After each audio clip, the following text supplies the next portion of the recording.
Assalamualaikum warahmatullahi wabarakatuh. Halo sahabat pendidikan, bagaimana kabarnya hari ini? Semoga selalu dalam keadaan sehat dimanapun sahabat pendidikan berada. Dan kembali lagi bersama saya Karima Saraswati di Suara Pendidikan Sumsel, tentunya dalam program Inspirasi Pendidikan. Yang dimana tema kita kali ini juga inspiratif sekali, yaitu peran teknologi dalam pembelajaran. Dan Karima tidak sendiri karena sudah ditemani oleh narasumber yang luar biasa sekali hari ini, yaitu kita kedatangan Ibu Juriah STMM, yaitu pengembang teknologi pembelajaran UPTD BTIKP Dinas Pendidikan Provinsi Sumatera Selatan. Langsung saja kita sapa. Halo Ibu, gimana Halo kabarnya juga. hari ini? Baik, Alhamdulillah baik ya. alhamdulillah. Masih puasa hari ini? Insya Allah. Insya Allah. Oke, Bu Juriah ya kita panggilnya? Ya, Iya. Oke Bu, hari ini kita mau bahas terkait dari peran teknologi dalam pembelajaran Bu. Kalau menurut Ibu Juriah sendiri nih, bagaimana Ibu melihat perkembangan teknologi dalam pendidikan sekarang ini? baiklah. Oke. Teknologi sekarang ini untuk pembelajaran sudah sangat maju pesat ya, Oke. dan juga sangat berpengaruh positif. Oke. Jadi di sini pembelajaran sekarang sudah menggunakan teknologi semua. Jadi dari siswa maupun guru menggunakan teknologi dalam pembelajaran. Siswa dalam mengakses materinya bisa di mana saja dan kapan saja dengan adanya teknologi ini. Begitupun dengan guru. Guru juga bisa memberikan pembelajarannya dengan menggunakan media pembelajaran yang sangat-sangat luar biasa sekarang.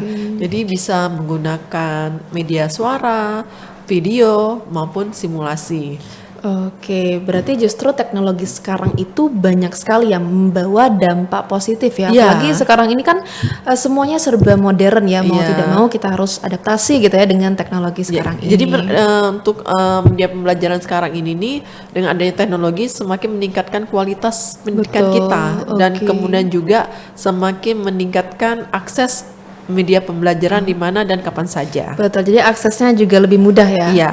Baik, oke Bu, kalau menurut Ibu keterampilan apa nih yang harus dimiliki guru agar mampu memanfaatkan teknologi ini secara efektif? Untuk keterampilan yang harus dimiliki oleh guru, salah satu yang pertama yaitu adanya literasi digital. Oke. Di sini guru-guru harus mampu menggunakan dan memahami teknologi apa yang mereka gunakan tersebut. Misalnya mereka menggunakan komputer ya. Jadi mereka harus tahu komputer ini apa saja alat-alatnya yang ada di komputer tersebut, bagaimana cara menggunakannya, bagaimana mengaplikasikannya, mereka harus tahu. Kemudian juga ada aplikasi pembelajaran yang terbaru.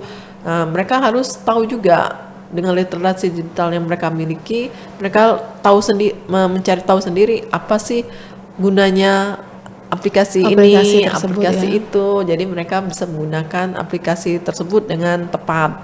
Kemudian juga keterampilan yang kedua yaitu guru harus dapat menggunakan media pembelajaran yang tepat untuk mereka gunakan. Oh, baik.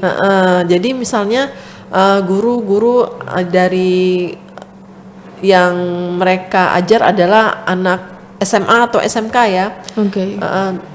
Beda dengan media pembelajaran yang akan mereka gunakan dengan anak TK atau SD.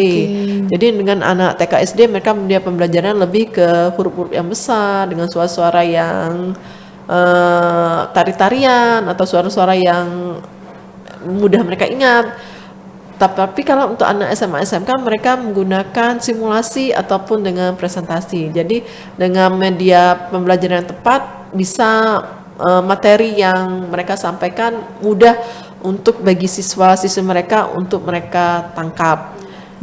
Keterampilan selanjutnya mereka juga harus berkreatif dan inovasi dengan media pembelajaran yang ada. Misalnya juga untuk guru SMA kan mereka biasa menggunakan Google Classroom.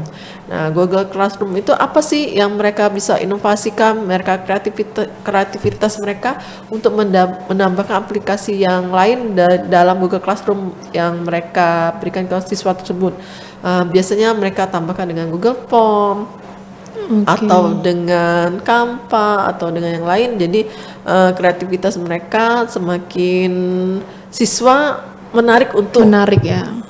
melihat dan belajar di Google Classroom yang mereka buat.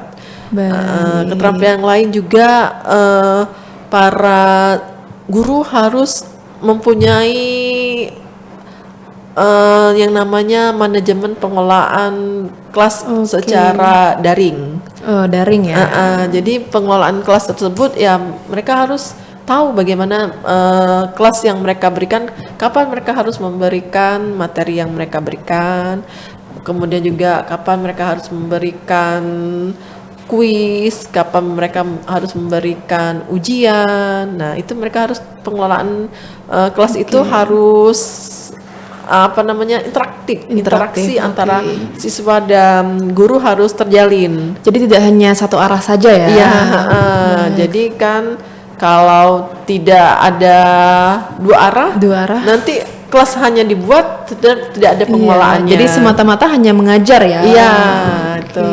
Kemudian juga yang terakhir memang keterampilan itu guru-guru harus mau beradaptasi dengan teknologi yang ada. Kemauan ya berarti. Ya, kemauan mereka untuk belajar lebih lagi tentang teknologi tersebut itu harus. Baik, berarti peran guru ini juga harus menguasai ya teknologi itu seperti apa, karena guru ini bisa kita bilang sebagai role model juga ya bagi siswanya. Jadi apa yang sudah diajarkan guru itu gurunya juga harus paham ya terkait apa teknologi atau media pembelajarannya gitu ya Bu.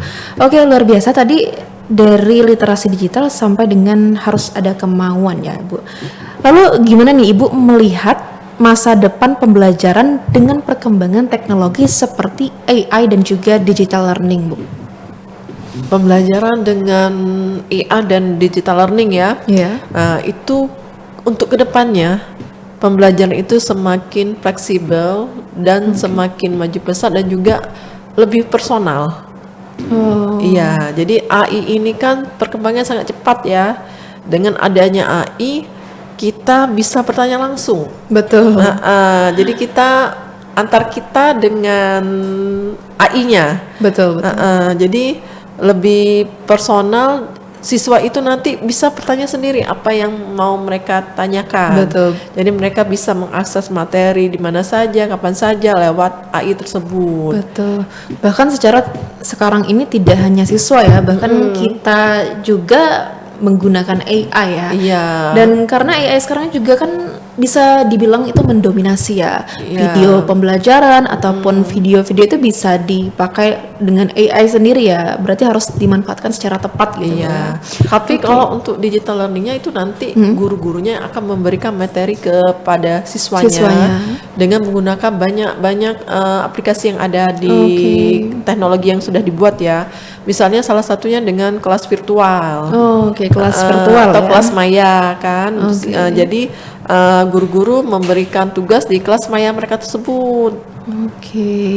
Berarti sekarang banyak sekali ya Bu inovasinya ya. Apalagi kalau aplikasi edukatif sekarang kan banyak ya Bu ya. Ada yang belajar bahasa Inggris misalnya dan juga sebagainya macamnya yang mana bisa kita manfaatkan gitu. Nah, disinilah pentingnya peran guru. Peran guru tadi ya. Jangan sampai dengan adanya AI ini anak-anak kebablasan. Kelewatan batas gitu.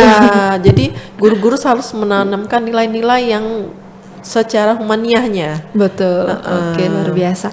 Kalau menurut Ibu sendiri itu apakah teknologi ini hanya sebagai alat bantu atau sudah menjadi kebutuhan utama nih dalam pembelajaran sendiri? Kalau menurut saya sih sudah sangat penting bagi kita ya, bukan hanya sebagai alat bantu kan.